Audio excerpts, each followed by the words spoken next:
Hi friends! Thanks for tuning in. If you like this video, please give it a like, comment below, and take a moment to subscribe to our channel.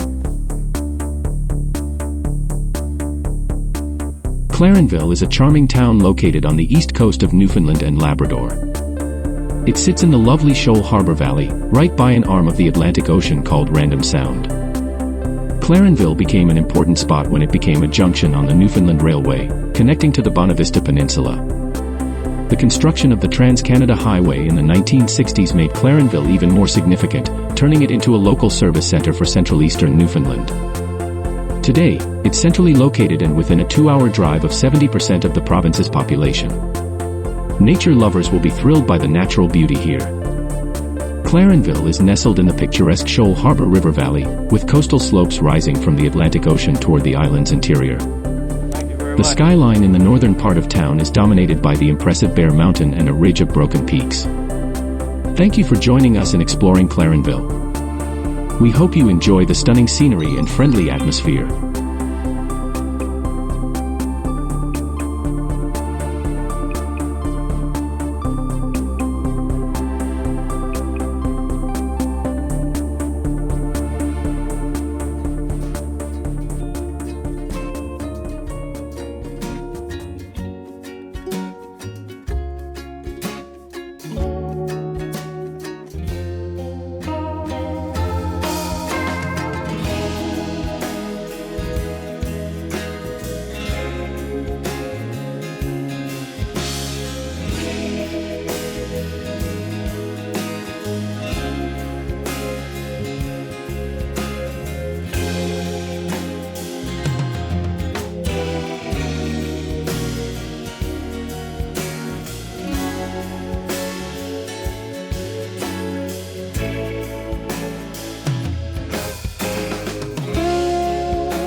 Thanks for watching!